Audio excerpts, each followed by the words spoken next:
Gel coat repair can be a mystery. If you own a boat, you're probably going to have to do some gel coat repair. Now, last week when we were working on our project boat, we actually used a couple additives in some gel coat. We used some milled fiberglass fibers and some colloidal silica to make a reinforced gel coat putty or repair. There was a substantial chunk knocked out of the boat. But we had a lot of questions in the comment section because on the last coat I did not use wax in the gel coat, which if you're new to gel coat, is pretty typical in the last coat to add some kind of a surfactant sealant like a wax additive. So in today's episode, we're going to be really delving back into that and be talking about options for surface sealing on gel coat. How can you get away with sometimes not using a surface seal? And then we're also going to be going to our little work table here, and we got some options as far as pigments and tinting your gel coat, because that's going to be another part of a quality gel coat repair, is a quality gel coat color match. So let's go ahead and address a lot of the comments we had last week about how did I get away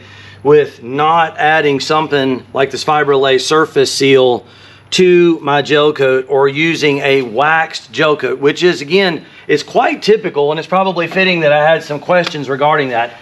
And to back up on that, generally if we're spraying gel coat over a large area on the last coat, or if we're doing a repair, you're typically going to use some gel coat with wax in it or some kind of a surface seal to help it dry tack-free. But that doesn't mean that the gel coat slightly underneath the surface doesn't cure. It just means that the surface of the gel coat remains slightly tacky. Now the manufacturers do that because sometimes you want to apply subsequent coats. So on our first coat, second coat, third coat, maybe if there's going to be a fourth coat, we would not add wax or use wax. And then on the last coat, we will add it. But there's a couple little loopholes. Now, for example, this was quite a small area. So not an expansive repair, fairly focused. And I did a couple things to help it move along. For one, I catalyzed it quite hot. So we went upwards of that 2% catalyst ratio to really get this to kick off fast and cure hard underneath. But it still was slightly tacky on the surface. Now, if you've been following the channel, you know I'm a big fan of the 3M dry guide coat as a way to tell me where we've sanded and to help show imperfections. But this is like a graphite powder, and it does seem that when you apply it over gel coat, it will kind of fill in some of those pores and make it less tacky. It's like adding powder or, oh gosh, I would say, for example, have you ever seen somebody baking or rolling out dough and they put some flour on the board to keep it from sticking? It does seem like the graphite powder kind of clogs up the gel coat that is sticky and makes it a little easier to sand. Now the next thing that I did different that you wouldn't typically be doing, you wonder about how did it not gum up the paper, and the simple secret is using some water on your sandpaper and on the surface. It's going to help keep it from clogging the gel coat, or the gel coat's not going to clog your sandpaper as bad or as readily. Now it doesn't mean it won't potentially clog a little bit. You can see there's a little clogging even on the edges right there, but it's certainly doable. Now with that being said, typically, yes, you would add some wax or use wax gel coat on your last coat if you have it. Honestly, the other day when we did this repair, it was late in the evening, it was on Saturday, we were moving right along and I was trying to get the video wrapped up. And I didn't even realize it would open up so many questions about how did I get away with that. But to back up on it and be sure everybody understands, gel coat will cure underneath the surface. The surface will stay slightly tacky if you don't add wax. But if you wet sand and maybe even compound that with using some of the 3M dry guide coat, you can get away with it on a smaller repair like this. Now, one of the benefits to the dry guide coat and what we're doing right now is we are actually prepping this, because we are going to be adding more gel coat, and we're going to be seeing if we can't get a good color match outside of that base white that we have going on right now. Now, the one good thing about this dry guide coat is it also helps me see where I have sanded and where I have not sanded. And that's pretty important if you're going to be spraying or adding more gel coat, because you want to surface this well. Matter of fact, you can really see the little imperfections. That's part of the dry guide coat, is it'll show you everywhere where there's a nick or a chip. Now, typically, when we're doing this, I like to use 220 grit. You could probably get away with 120, but 220 seems to be a happy all-around medium when it comes to putting a good surface on your old gel coat that your new gel coat will stick to. Now, we're using a little sanding block here, and I want to get this faired in nice. I'm actually going to sand down a little bit, and this also shows us something. Once we sand down here, we can see the original color a little better. If you look up here, it's kind of chalked out and faded. This is definitely more of an off-white. So if you're going to be matching gel coat, you're going to want to sand it a little bit. Now, you probably want to go with something a little bit finer in a inconspicuous area, or polish it a bit to try to get back to the true color. Because if we were to match the gel coat way back here on the back of the boat, for example, it's not going to be the same as the color here on the sides. And unless you lightly sand it or buff it and bring some of that original luster back, you don't know what color you're trying to match to. Now, with that being said, sometimes it's easier just to go back to your original manufacturer if you can. Contact them and they may be able to send you some custom color matched gel coat. There are also companies that can match it for you. For example, Fiberglass Warehouse, we use a lot of their resin, a lot of their gel coat. Fiberglass Warehouse will take a Sherwin-Williams paint code, and you can contact them and say, for example, you go get some off-white samples and you match one to this, and there's a code on it. Reach out to Fiberglass Warehouse. They can custom match some gel coat for you, and you can kind of skip the gel coat matching step. But let's try to stay on, I'll try to stay on track here. So what we want to do before we do any spraying, which is what we're going to do today, is put a light surface on the surface, light scratch on the surface rather, and so that the gel coat will stick to it properly. A lot of times I'll go diagonally one way, diagonally the other, and then sometimes we'll even do like a orbital pattern, just kind of a nice all around random. And this, I'll sand down a little beyond some of these little small scratches as well, so we're down to a good base. Using water to clean your sandpaper is a great way to keep it from clogging, and it also keeps a lot of that gel coat dust from getting airborne, which you do not want. Now, if you're new to the channel, I would like to welcome everybody. My name is Joe Buskins. I'm a second generation professional boat builder. This is our family's boat shop. I'm also a 100-ton licensed captain, and in the summer months we run fishing charters there in our custom built 29-footer that we built here in our family's boat shop. And if you're interested in seeing the videos of that build, and if you want to back up and see some of the videos of our project boat, we're in the middle of a stringers, transom, we're going to be putting floors, flotation, fuel tank. This thing was a basket case, so we're going to be putting this boat back together. But it seems like gel coat repair questions are probably one of our top questions we get here on the channel. Now, after we've done some wet sanding, if you got some compressed air, that's great.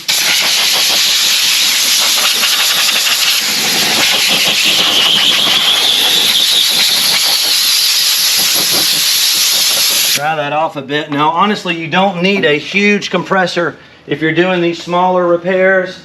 Homeowner grade stuff can work just fine. Something in the neighborhood of 5 horsepower and 20 gallons or better would be great, but again, something smaller will still work for just running small air tools.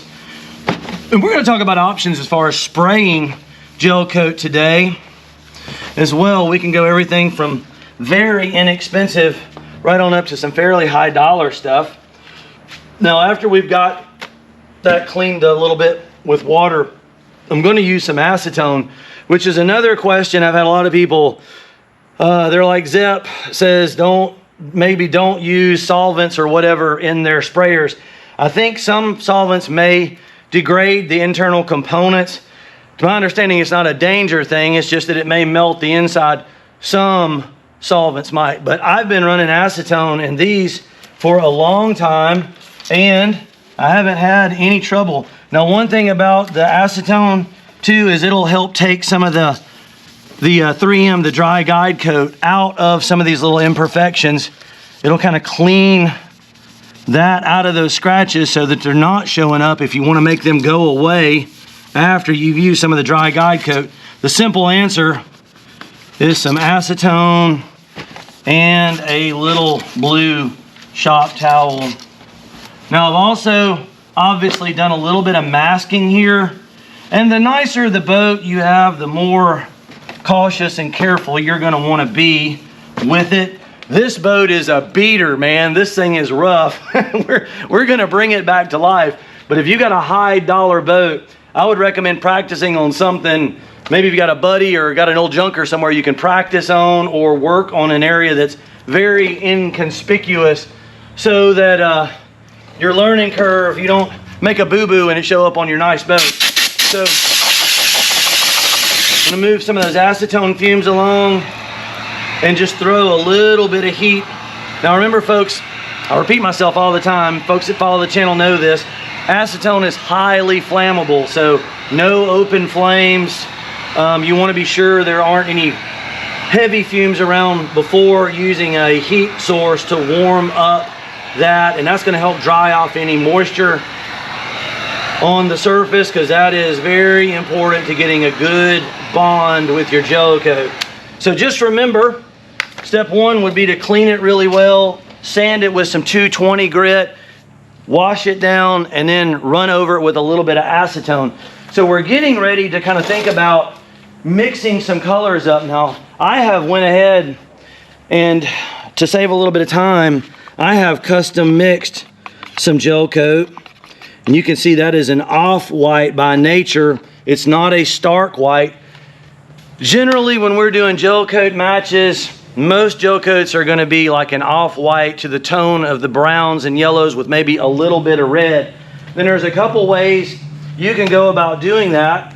Evercoat, that box is upside down, there you go. Evercoat makes a Gelcoat repair and patch kit that's readily available. We got an episode back on the channel showing how to use that. You can also buy some of these larger containers of pigment. That one, for example, is kind of a tan or brown, and that much pigment will go an awful long way. So probably, if you're not doing much or just a DIY, these little tubes that come with the Evercoat kit is going to be a good solution. Or I want to back up again. If you can get a company to custom match for you, there's a learning curve to matching Gelcoat, so it might be the best way to start. Now, there's a couple different ways you can go about getting a match. A lot of times what I will do is maybe put down a little bit of brown pigment if I think I'm going to be using some browns. If I need a little bit of red, and I want to typically dilute this in one way or the other, because if you just put a little splotch of white Gelcoat down, it is very, very easy to add too much pigment. And I'm telling you from personal experience, you can be really close to having a good match, and then one drop too much yellow or red, and all of a sudden you've got yellow or pink Gelcoat, and you may have to scrap the whole batch. And a lot of times you have to add a shocking amount of white or base color back to it to get it to come back around. So always important to mix up your Gelcoat. Remember, the folks at Fiberglass Warehouse do have a Fish Bump TV discount code for anybody who orders from them. They have Gelcoat, resin, all of the additives we're going to be talking about today, and a lot more. Now, I'm fortunate to have a whole gallon here. I'm going to, just for the sake of making it a little more controlled, I'm going to pour some in a small cup so that I can pour it in smaller quantities. But a lot of times what I may do is add some of our base color. And I'm assuming most people out there have a white boat or an off-white boat. Obviously, if you got a boat of a different color, you're going to have to work with something different. If it's like a blue, for example, you're probably going to start with like a clear gel coat paste and then have to work or tone it from there.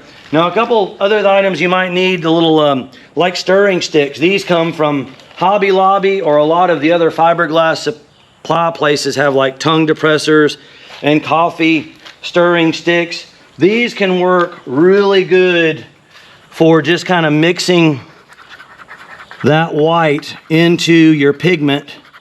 And again, if you get one of these little kits, for example, they're going to give you enough pigment you could tint 50 gallons of gel coat probably. So you're going to want to thin it or dilute it down. Same for the red. It doesn't have to be 100% necessarily. And for the yellow. And that's going to just thin your gel coat or your pigment down rather, and make it a little bit easier to add small quantities. Now, the little kit that they have with the Evercoat, they actually have some directions on there, and they're going to have like a tinting guide. You may also want to go to a hobby place, and sometimes they have these color wheels that'll show you what pigments you need to add. We're not going to get into that a whole bunch on this episode. Maybe that's a whole nother episode again, although we have already done a gel coat matching episode over a year ago, and you may want to jump back in the channel and check that out. So when you're adding these tints, generally I'm going to be in a little cup like so, and we got just our base white as a reference, for example. And most off-whites you're going to be going with some brown, so pretty easy to take that and just a couple little drips and drops. Let's kind of see where we go. We're using our base white on the board as a reference. That's probably good enough to just get a general idea. You can see that's already moving toward an off-white. Now, a lot of times you're going to need a little bit of yellow added. If you're just using a brown pigment, a lot of times a little bit of yellow seems to be something to get you in the neighborhood. And again, some people just have a better eye for this than others, but it's still kind of fun to try your hand at it. And you can see this is very quickly going from a base white to an off-white. We're working with our lighting the best we can here, folks. You can see we've moved a little more toward the yellow. And then there again, let's go with just a little bit of red. Just 1 or 2 drops. Maybe you got to be real careful with red. You will end up with pink. Ask me how I know. I've done that. I've done that before. And then sunlight is your best light if possible, or like a fairly high Kelvin, like a daylight bulb, if you can go that direction. And you can see how quickly there we're getting to a nice off-white. Let's see here, I'll go again, try to give you folks. You can see how quickly we just kind of walk that over from a base white, kind of brown, a little bit of yellow, a little bit of red. Now, a lot of times what we may do is come over here to the boat when I think I'm getting in the neighborhood. Notice, remember, we sanded this to get down to the original color, and we've cleaned it thoroughly, get an idea of what we're dealing with. And sometimes you can kind of just hold the stick up there before you even touch it and see how close you are. You can see that is definitely a stark difference versus when we had just the white gel coat. I'll show you how bright. Take a little bit of off of our palette there. So you can see there we got our original white, and then what we've tinted here, you can see we've walked right over, and we're definitely getting in the realm of a nice off-white. So that's kind of a crash course. I'm trying to hurry along because my videos tend to run long, but I want to include all the information. We genuinely want to teach everybody at home how to do these kind of repairs yourself, or if you're gonna hire a professional, if you feel like it's outside of your scope, at least you know what's involved and you can be sure that you're getting a good job and they're using quality materials. Now, when it comes to surface sealant, now this would be the most common one we would use. Sometimes it's called a modifier C or wax solution or surface seal. And this can be added to your gel coat in a pretty similar percentage to like if you were adding catalyst. So let's say in the neighborhood of 2 to maybe 3 or even 4%. And if we wanted to, for example, add a little wax to this, this is gel coat without wax. A lot of times I'll just pour a little bit in the cap, and I'm just going to kind of wing it here and then right into our mix. You mix that in, apply it to the surface. It's going to dry pretty much tack-free, and that is typically what most people are going to do. Now, I mentioned styrene. I've got some over here. This is a styrene monomer, and you'll notice what I poured in there from the wax solution was very thin and clear, and that's what the styrene is, basically the foundation of that. Now, traditionally, a lot of people, if they wanted to thin gel coat, you can also use some of the styrene monomer, but generally you don't want to thin it more than about 5%. It's a pretty light ratio to thinning that out, because if you do too much, you can get into discoloration. Now, I added some wax in there already, and there's another option that you can use that I was talking about earlier, was the air dry super clear additive. This is some really cool stuff. It is designed to be mixed with gel coat, and that's what it looks like. If y'all want to see it, they call it a super clear. It does have a little bit of a amber color to it. Now, I have had this gallon around for a few months, and sometimes it shifts a little bit in color, but doesn't appear to affect the actual coloration of your gel coat at all. Now, if you add the clear to your gel coat at up to a 50% ratio, so it'd be like 1 part of the clear, 1 part of the gel coat, it is going to allow the stuff to spray and flow out beautifully, almost like paint. And again, I've got other videos here on the channel where we're spraying gel coat and going into more detail on that. But I wanted to show you folks that even though I added a little bit of the surface seal, or if you have gel coat with wax in it, you can come back in, and again, I'm winging this a little bit, y'all. I'm just kind of eyeballing everything, but you can go back up to like, say, 50% with the clear additive and mix that in, and what that's going to give you is a gel coat that is going to flow and spray much, much nicer. If you just have gel coat right out of the can or container, sometimes it's going to be quite thick, and if you don't thin it with some styrene or thin it with the clear additive, it's going to be really difficult to spray it. Now, one other option that I want to talk about a little bit is there is a product called PVA. This stands for polyvinyl alcohol, and it's kind of a water-based or alcohol-based. It's water soluble, but it's a clear liquid that you can actually spray a very light layer of this over your gel coat if you don't have the clear additive or the wax, and the PVA film on the surface will create an air barrier. All right, folks, so we've done all of our prep work. We mixed our gel coat, and now we're down to spraying options. What are we going to use? Now, this is just a fairly inexpensive 1.5 millimeter, which is fairly small for spraying gel coat, but on a little touch-up area like this, you kind of want a small tip on it. Now, the least expensive option you can go for would be just a Prevail sprayer. Now, this rig here is about $100. These are about $10. So I think today we're just going to go with the least expensive option.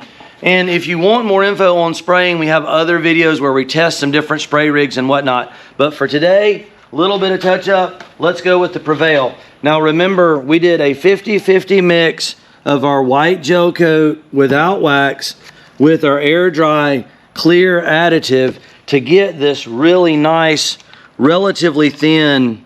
You can see that's going to be much thinner than your traditional Gelcoat, which you are going to need if you're going to spray it through one of these little Prevail sprayers.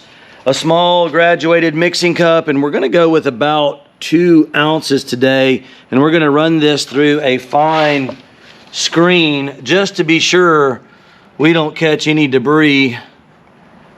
2 ounces is going to be a world of plenty. Honestly, 1 ounce would probably be fine, but I don't want to starve it, and we have enough. So there we go, 2 ounces. We'll save a little for later. Always good to mix a little more than you think you're going to need. Now the Prevail sprayer comes with the aerosol canister, and you're going to get in the bigger kit the little mixing jar as well. Now one thing that's going to be important with Gelcoat is to remove that little strainer off of the end. Otherwise you'll get a very poor feed rate. And we're going with 2 ounces, so that'd be half of 4, but we want to go on the strong side, so we're going to go with like 1.25 cc's, or we could go with about 20 drops of MEKP, or methyl ethyl ketone peroxide. And that is such a small amount, it's hard to even squeeze it out. But let's see there. Actually, I want to go with this one. Sometimes what we'll do is pour a little in the cap. Now you got to be very careful with the MEKP, folks. It is highly corrosive, not good to have in the eyes, not good to have on your skin.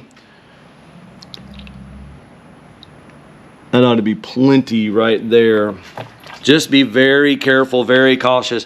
Now if you order anything from Fiberglass Warehouse, they're going to send you some MEKP, so don't worry about that. As far as where do you purchase the bigger containers or gallon jugs of the Norox? That is more of like a bulk quantity, and we use so much Gelcoat here in the shop that I buy it in bulk sometimes. And anything we're going to use in here on the channel, all the materials either are going to be at Fiberglass Warehouse, or if you check out the links below our description, we got our Amazon store there. So a lot of the tools, supplies, specialty items for y'all's convenience. And then we still offer and do offer Patreon consulting for folks that are working on their own projects, but they need some input from me and they have questions to ask. Patreon membership is a way to do that. It's basically hourly consulting, and you can call me directly and I can answer all your questions for you. So help you kind of power your way through some of these bigger projects. If you get a real head scratcher there and you just don't know how to move forward. Now, one thing with catalyzation of Gelcoat is a really good thorough mix. Mix it left, mix it right. Generally about 1 minute of mixing time. But the clock starts ticking as soon as you put the catalyst in your Gelcoat. So just remember that for sure. And I want to thank everybody that's been tuning in. You guys have been fantastic. The channel's been growing rapidly, and it's all because of you folks at home. If you're enjoying the content and appreciate the effort we put into making these videos, be sure to hit that subscribe button, like, share, comment, tell a friend. It greatly helps the YouTube algorithm work for us, and the more our channel grows, the more of these kind of videos we can do for you folks, you DIYers at home with your project boats. All right, that should be a pretty darn good mix at this point. Going straight to our little jar.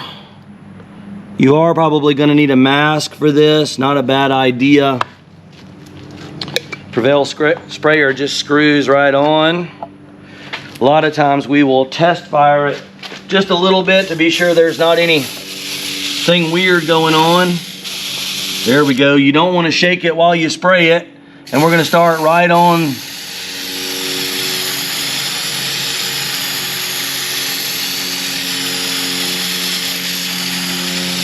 the white area.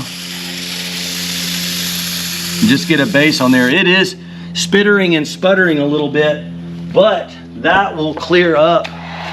Now, one trick you can do sometimes to get a little more velocity out of these Prevail sprayers, you do have to be cautious and careful, but if you warm this thing up a little bit, it will help it spray a little better.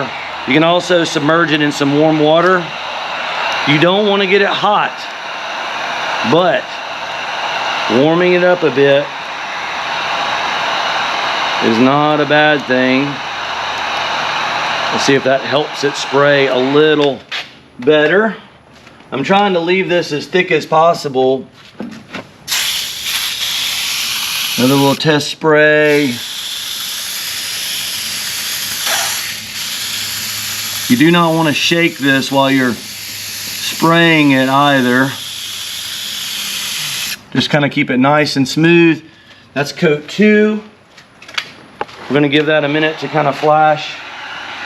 Sometimes a little warmth indirectly. We're just trying to help some of these solvents flash off of the gel coat. Now you do not have to spray this. You could also apply it with a brush, or you could use the larger spray rig there, but you're going to need a spray gun, a hose, a compressor, a little more involved.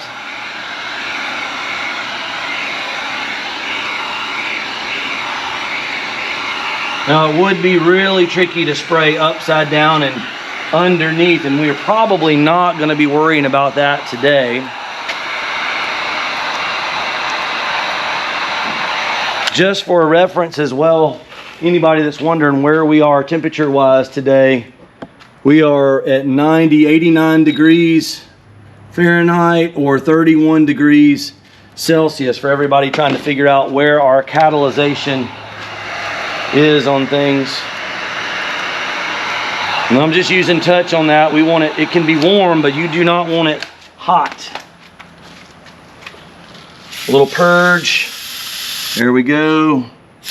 I'm going out a little further each time.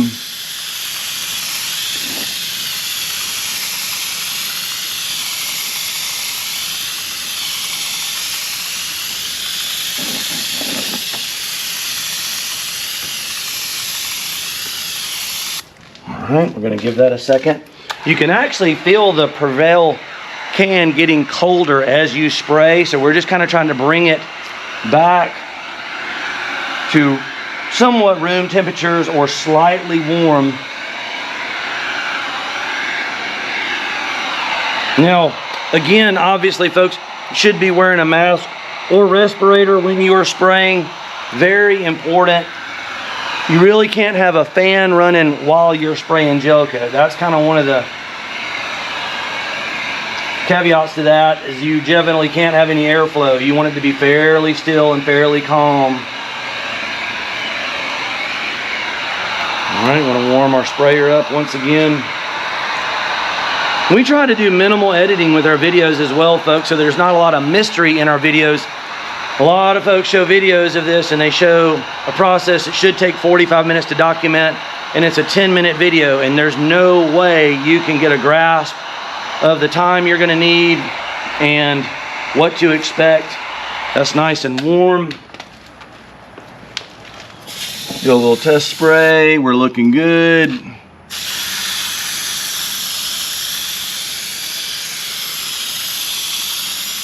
We're going wider and wider. We're kind of going out to the outer edges of where we sanded. And the clear additive is going to give this a somewhat transparent look. All right, now we can see a little bit of a halo going onto the old there, but that should be pretty darn close. Now remember, you've only got about 10 minutes or so with the Prevail sprayers. A lot of times what folks are going to do, you can either pour anything that's left over back into your mixing cup. We're going to have a little left over there, but it's a good way for you to keep an eye on it and see how it is curing, how it's doing as far as curing. And then you can take a little bit of acetone. It's a pretty simple matter of washing out your little container, and then you would want to put this back on and purge some acetone through it. And these are reusable, although they're cheap enough to be disposable if you need them to be. So I am pretty happy with that, folks. Now, that may not be absolutely perfect, but for the sake of video, I don't know if the camera can lay in here at a low angle and maybe see. That is pretty glossy, pretty darn nice. Now the next step would be to kind of come in here and wet sand this, blend it in and buff it all out. And if y'all are interested in seeing that process, I'm happy to do it on this project boat. Or if you want to jump back into the channel, again, we've got over 150 boat building related videos, all kind of DIY repair to show you folks at home how professionals like myself would do this kind of work. Once again, folks, if you're enjoying the channel, please remember to hit that like, subscribe, comment, share. It's Captain Joe Buskins here with Island Marine Charters, Fish Bump TV here on YouTube. My son Logan working hard behind the scenes as my amazing cameraman, and we will catch you folks in the next episode.